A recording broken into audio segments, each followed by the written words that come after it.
Olá, meus irmãos e minhas irmãs, que a paz de Deus, que excede todo entendimento, guarde os vossos corações em Cristo Jesus. O texto de hoje é Mateus capítulo 10. E se Deus estivesse te chamando hoje, não para uma vida fácil, para uma vida significativa, como seria? Você estaria disposto a dizer sim a esse chamado, mesmo sabendo que ele exige coragem, fé e renúncia? Esse texto nos convida a pensar intimamente quem somos.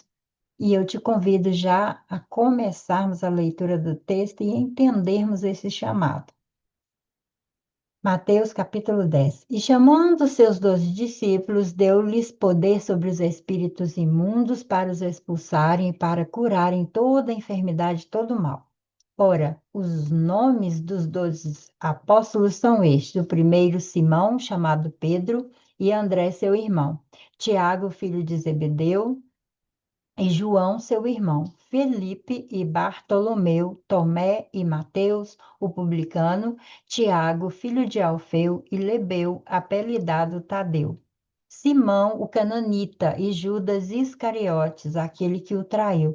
Jesus enviou estes 12 e lhes ordenou, dizendo: Não ireis pelo caminho dos gentios, nem entrareis em cidade de samaritanos, mas ide diante as ovelhas perdidas da casa de Israel, e indo pregai dizendo: É chegado o reino dos céus. Curai os enfermos, limpai os leprosos, ressuscitai os mortos, expulsai os demônios de graça, expulsai os demônios. De graça recebeste, de graça dai. Não possuais ouro, nem prata, nem cobre em vossos cintos, nem alforjes para o caminho, nem 2 túnicas, nem sandálias, nem cajado, porque digno é o operário do seu alimento. E em qualquer cidade ou aldeia em que entrardes, procurai saber quem nela seja digno, e hospedai-vos aí, até que vos retireis. E quando entrardes na alguma casa, saudai-a.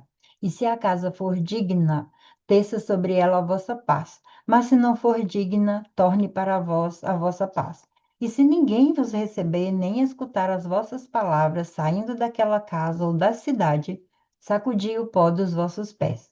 Em verdade vos digo que no dia do juízo haverá menos rigor para o país de Sodoma e Gomorra do que para aquela cidade. Eis que vos envio como ovelha no meio de lobos, portanto, sede prudentes como as serpentes, inofensivos como as pombas. Acautelai-vos, porém, dos homens, porque eles vos entregarão aos sinédrios e vos açoitarão nas suas sinagogas. E sereis até conduzidos à presença dos governadores e dos reis por causa de mim, para lhes servir de testemunhos a eles e aos gentios. Mas quando vos entregarem, não vos dê cuidado como ou que haveis de falar, porque naquela mesma hora vos será ministrado o que haveis de dizer. Porque não sois vós quem falará, mas o Espírito do vosso Pai é que fala em vós. E o irmão entregará à morte o irmão, e o pai o filho, e os filhos se levantarão contra os pais e os matarão. E odiados de todos sereis por causa do meu nome, mas aquele que perseverar até o fim, esse será salvo. Quando, pois, vos perseguirem nessa cidade, fugi para outra, porque em verdade vos digo que não acabareis de percorrer a cidade de Israel sem que venha o Filho do Homem. Não é o discípulo mais do que o mestre, nem o servo mais do que seu senhor. Basta ao discípulo ser como seu mestre e ao servo como seu senhor. Se chamarem Beelzebul ao pai de família, quanto mais aos meus domésticos, quanto mais aos seus domésticos. Portanto, não os temais, porque nada há encoberto que não haja de revelar-se, nem oculto que não haja de saber-se. O que vos digo em trevas, dizei-o em luz, e o que escutai ao ouvido, pregai-o sobre os telhados. E não temais os que matam o corpo e não podem matar a alma. Temei antes aqueles que podem fazer perecer no inferno a alma e o corpo. Não se vendem dois passarinhos por um asse, e nem e nenhum deles cairá em terra sem a vontade de vosso Pai. E até mesmo o cabelo da vossa cabeça estão todos contados. Não temais, pois, mas valeis vós, mais valei vós do que muitos passarinhos. Portanto, qualquer que me confessar diante dos homens, eu o confessarei diante do meu Pai que está nos céus. Mas qualquer que me negar diante dos homens, eu o negarei também diante do meu Pai que está nos céus. Não cuideis que vim trazer a paz à terra, não vim trazer paz, mas espada. Porque eu vim pôr em dissensão o homem contra seu pai, e a filha contra sua mãe, e a nora contra a sua sogra. E assim os inimigos do homem serão os seus familiares. Quem ama o pai ou a mãe mais do que a mim, não é digno de mim. E quem ama o filho ou a filha mais do que a mim, não é digno de mim. E quem não toma a sua cruz e não segue após mim, não é digno de mim. Quem achar a sua vida, perdê-la-á. Quem perder a sua vida por amor de mim, achá-la-á. Quem vos recebe, a mim me recebe. E quem me recebe, a mim recebe aquele que me enviou. Quem recebe um profeta em qualidade de profeta receberá galardão de profeta. E quem recebe um justo na qualidade de justo receberá galardão de justo. E qualquer que tiver dado só, só que seja um copo de água fria a um desses pequenos, em nome de discípulos, em verdade vos digo que de modo nenhum perderá o seu galardão. E aqui terminamos o capítulo 10 de Mateus. Esse contexto é quando Jesus envia os discípulos a anunciar o reino, curar, libertar e manifestar o poder de Deus às pessoas. Ele está falando aos seus discípulos, que são homens comuns, que têm falhas, limitações, medo, histórias quebradas, né? Histórias que não são tão perfeitas, mas foram escolhidos para uma missão extraordinária. E Jesus está falando do reino, porque que o reino não seria expandido por palavras bonitas, mas por vidas que têm compromisso com ele. E ele também diz para os discípulos se preparar. Preparar para a perseguição, para a rejeição, para a oposição, para os confrontos espirituais que eles iriam encontrar e para a necessidade de coragem e confiança absoluta nele. Quando ele fala, olha, quando te levarem diante das pessoas para falar, não tenha medo, porque quem vai falar é o Espírito Santo. Você vai ter as palavras certas. Pensando nesse lugar de cuidado de Deus para conosco, Jesus revela verdades profundas aqui, porque ele chama, envia, e quando ele chama e envia, ele dá autoridade espiritual aos discípulos. E ele diz para eles que o custo de tudo isso era o sofrimento. Então ele fala: não leve nada, não leve duas túnicas, não leve bolsa, não leve nada. Ele está dizendo: seguir a Cristo é através de sofrimento. Você precisa entender esse lugar, mas Deus cuida de você. Existe a provisão divina. Deus está com você. A prioridade aqui é Cristo. Ele deve estar acima de tudo, da família, da carreira, do autoconceito, da vivência, do lazer, da vida social.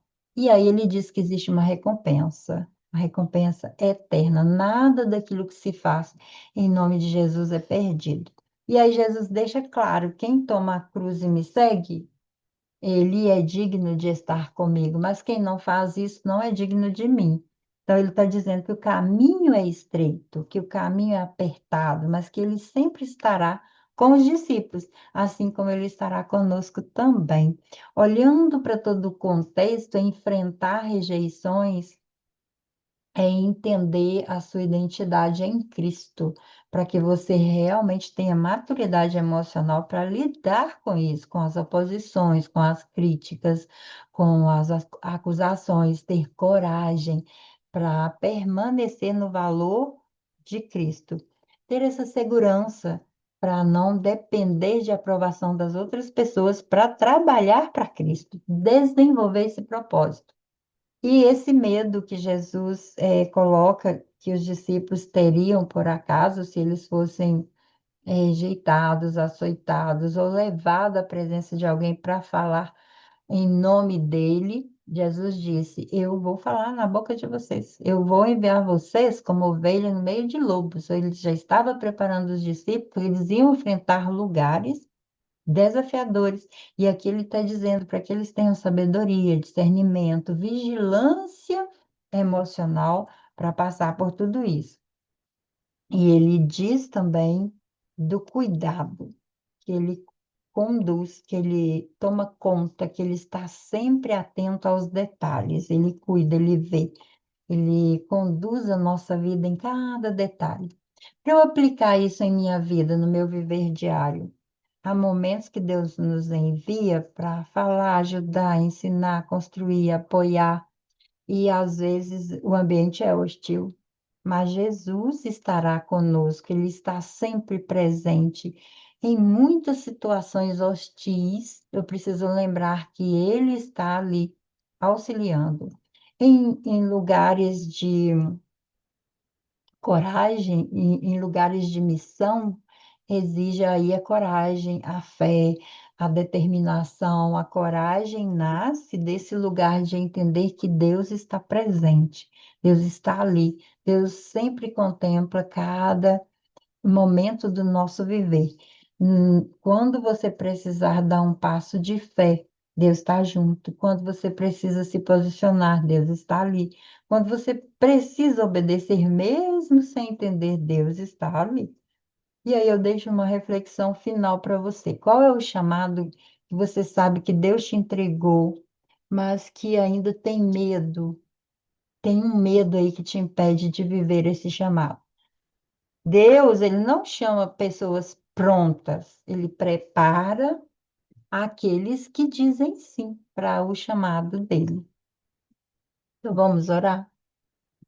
Pai, que o Senhor nos dê coragem para que possamos viver o teu propósito em nossa vida, entendermos o chamado, estarmos disponíveis para fazer a tua obra, mesmo sabendo que há desafios, que muitas vezes seremos julgados, condenados, criticados, teremos embates, mas que o Senhor seja sempre na nossa vida aquele que fala por nós, que a tua presença seja constante, nos auxiliando a vencer esses desafios, a transpor as barreiras que sim existem no chamado para a obra. Abençoa cada vida, cada irmão, cada irmã, cada lar, cada um que se dispõe a ouvir esse chamado e fazer a tua vontade. Que a tua boa mão esteja sobre cada um de nós, nos direcionando, nos dando fé para ver o além, para entender tudo aquilo que o Senhor tem para a nossa vida. Mas mesmo que eu não entenda, mesmo que nós não entendamos esse lugar, que nós possamos esperar o momento certo em que o Senhor vai trazer clareza e possamos entender aquilo que o Senhor deseja em cada vida. Eu oro no nome de Jesus. Amém. E que Deus nos auxilie a estarmos sempre prontos a dizer sim ao seu chamado, a estarmos prontos a ouvir a voz do Senhor e fazer a sua vontade. Até nosso próximo momento de leitura.